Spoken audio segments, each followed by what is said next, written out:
Hey guys, welcome back to the JPM Performance channel. It is once again time for a shop tour. I know that we had a week off, but we did get a video out. Hope you guys got the opportunity to look at the little magnet video for the BMW to hold the lifters in. If you didn't check that out right there on the channel below us here, and you can see how I got that done on the BMW, which it actually worked out beautiful.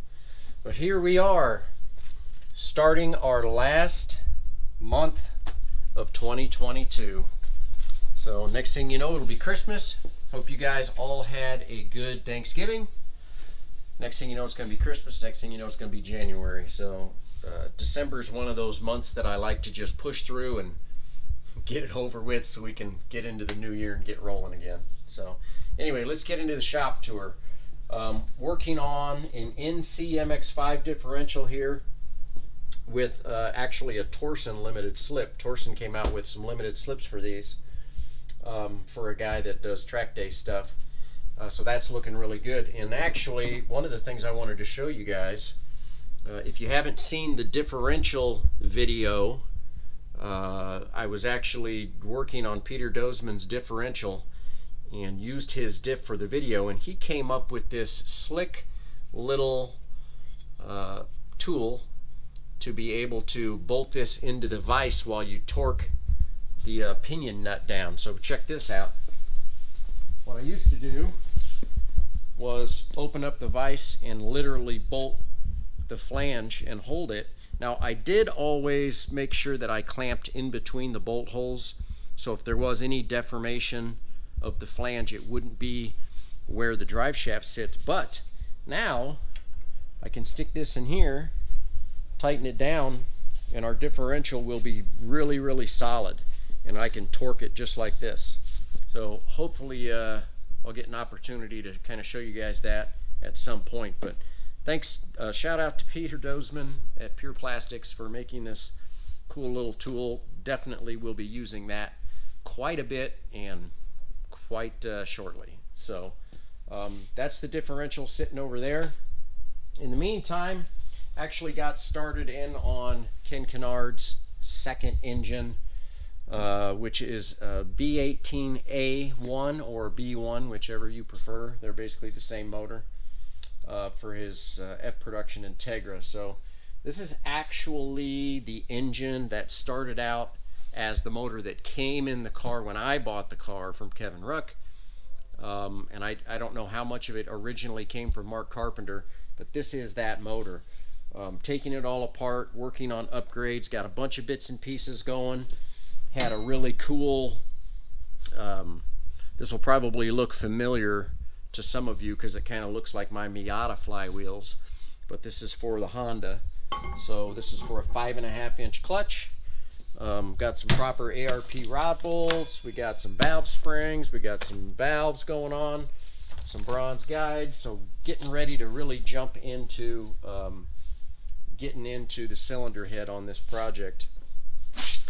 Last time we were doing powder coating at the place where I get the chassis powder coated, they actually gave me this sample of all these different powder coats that you can use for your chassis or whatever you want to powder coat. I think that these were a small example of what they've got, and then if you got something that was close, you can go to them and say, what else have you got in this color? Because if you pull out like the silver, they've got like 50 silvers, so then you can get into that. So this is kind of a cool way for me to have this in the shop and show the customer some options. So that's what that's all about. Now Perry's coming this weekend to pick up his chassis for his track day car, but while it was up in the air, I thought it would be a good opportunity for you guys to see some of the points where I actually welded underneath. So once again, wherever the seams are in the unibody is where we're doing all of our welding. And some of the biggest issues with any Miata is what they call cowl shake, because you don't have a lot of structure right here between the firewall and the front of the car. And so you can see I spent a lot of time here welding all of this up underneath the car, and then moving towards the back you can see all of the work that was done in the rear section of the unibody as well. So just to give you an idea of some of the places that I like to weld these unibodies up. It also gives you an opportunity to get a really good look at the floor drop from underneath. Quite a bit of work that goes on tying into the frame here and rolling under the car and tying into the frame up here as well.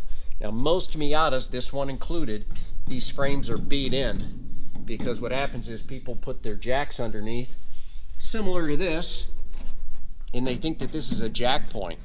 That is not a jack point. Your Miata has jack points out here on the pinch weld, here and here. Make sure you use those if you're jacking up your Miata, otherwise you're just going to make your frame rails look even worse than they probably already do. So in the meantime, we've got more NCMX5 differentials coming in, similar to the 1.8 diffs that I've been building from the same company. Now I'm working on NCs. So they're actually pretty similar. The ring and pinions are the same size. Just setting up the backlash and everything is a little bit different, but other than that, not too bad. So Mark Weber is going to be here this afternoon towards the end of the day, and we are going to get him fit into his car. So similar to what we did for Steven, I've got his seat sitting here. You can see that I've got the front main hoop completed with all of the bracing up to the cowling and the firewall. And we will figure out what we're going to do for roll bar height and then design the roll cage around him. This one will probably be a little bit easier than Steven because Mark Weber is not 6'5" or however tall Steven is. So we're going to be able to get him fit into this car quite easily. More engines to be taken apart, and you can see another one of these beautiful valve covers sitting here on top of Mike Froh's engine, which will be utilized onto his engine as well. So still haven't quite gotten to the Spec Miata engines. I've got 2 of them to get rolling on, but I've got a couple other engines ahead of those before I can really get into those. In the meantime, just to give you guys an idea of what a nice job we're going to be doing on Mark Weber's car. All of his control arms have been stripped and powder coated, and they are going out to Kiesler Automation for the spherical bearing installation. We were talking about the spherical bearings a couple of weeks ago on how free they can be, but also to keep an eye on how some of them wear out. So all of these components will be going off to them to have the spherical bearings installed. You can see we've got new control arm bolts here, which is always a good idea if you're going to be getting new bearings installed. And I think this is really going to make this car really nice. Just to give you an idea of how nice Mark is wanting to make this car. This car is going to be pretty sweet. So looking good there. Did get a new project in. Actually, Steve Johnson's car is sitting over here in the dyno bay.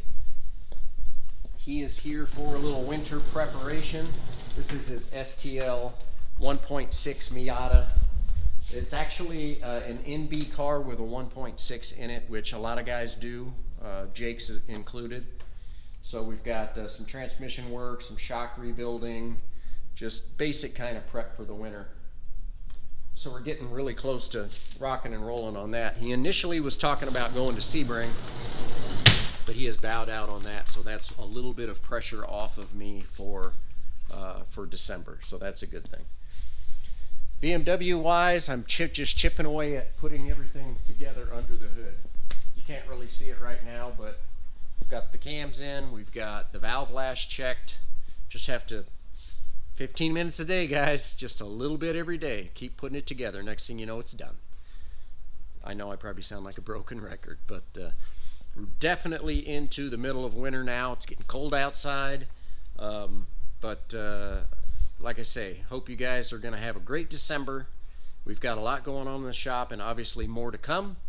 I appreciate you guys watching all the videos, and if you have any questions, always hit me up below. Once again, hope you guys are enjoying some of your hoodies. I actually ran into someone in Topeka the other day, Kenny Eaton, if you're out there. I actually ran into Kenny in town, and he was wearing his JPM Performance sweatshirt. So that was kind of cool to see when I ran into him. So shout out to him for wearing it out in public and showing off the brand. So have a great week, guys, and we'll see you next week. Probably, you never know, but there's going to always be changeover in the shop and things going on. So take care. See you soon.